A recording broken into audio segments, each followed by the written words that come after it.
Hey everybody, Mike here once again, and I apologize I haven't come out with a video for a little while.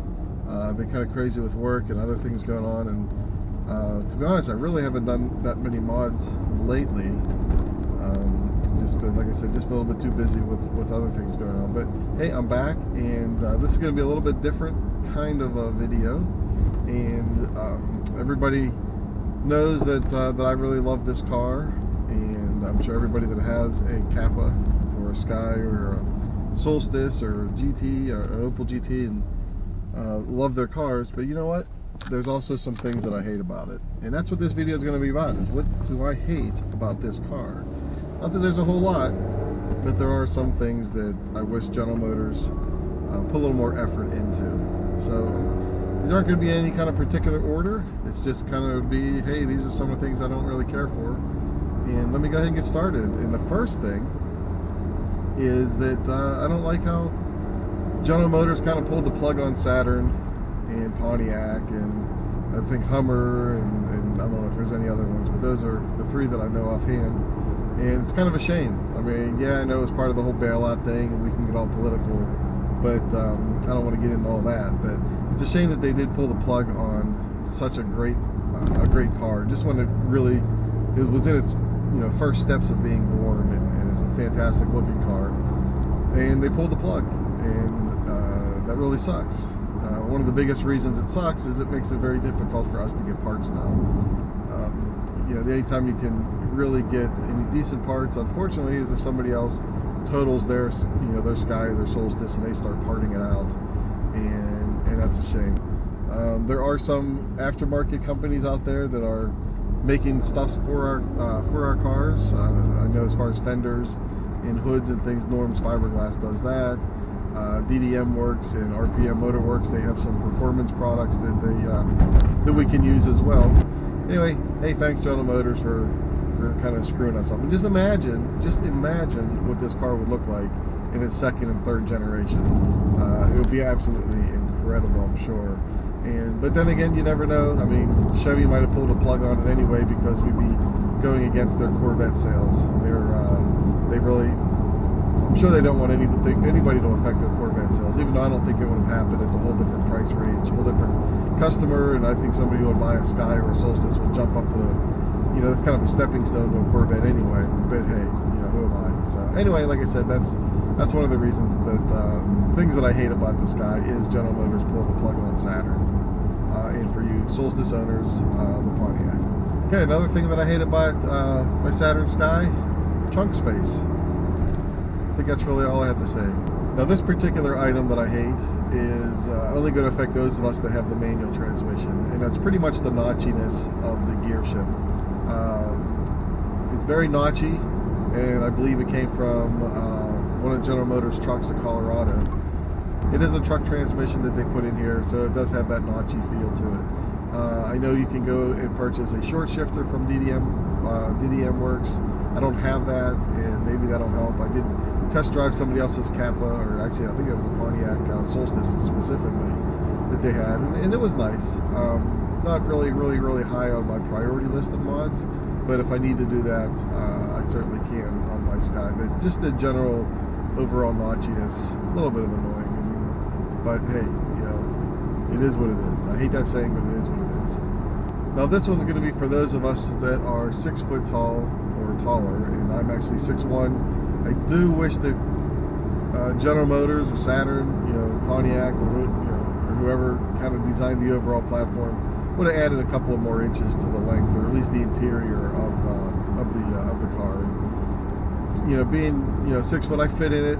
I mean, I'm fine with it. Unfortunately, my seat is all the way to the back, right up against the waterfall. I can't lean it back, and I could move it forward a little bit, so I can lean it back, but then my knees are way up into the steering wheel. So I do really wish that we had a little more leg room, and I think it's even worse with the manual transmission because we have to deal with the clutch pedal as well. But I don't know what it is with some of these smaller cars. I mean, the Miata is the same thing. Even the brand new ones I sat and had, there's no room.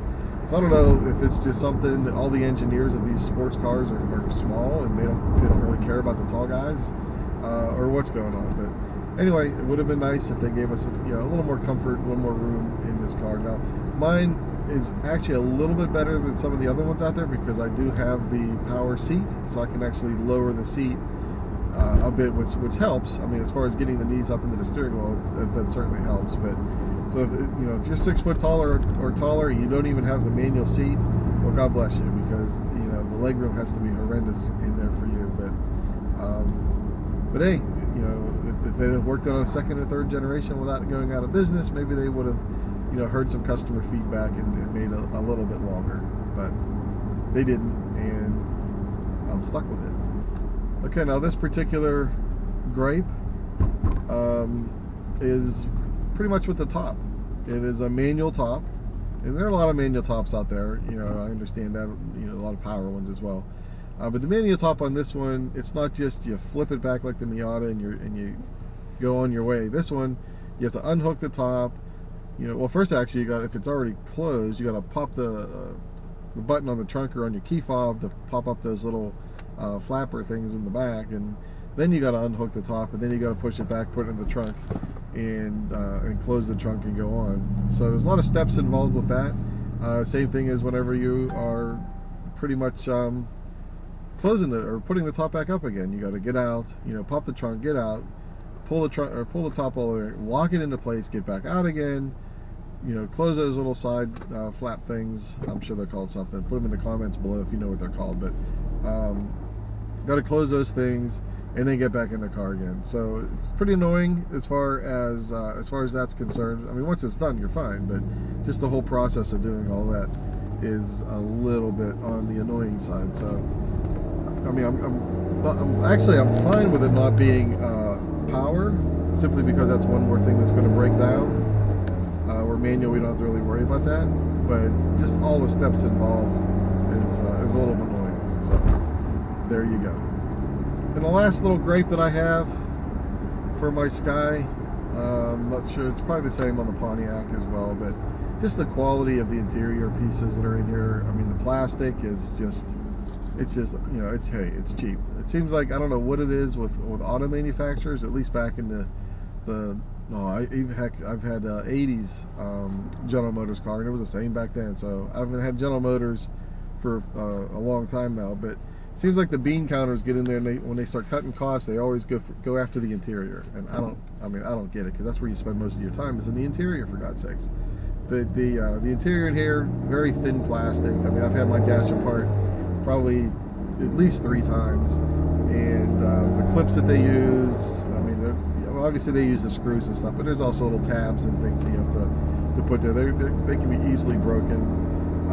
The center console, I mean, when I bought it, I already had a little crack in it as well. And I've actually had this thing off, and I see what it's made of, and it's not very thick. And even the door panel, everything just seems very, very, cheaply made, as opposed to a nice, real solid feel to the interior.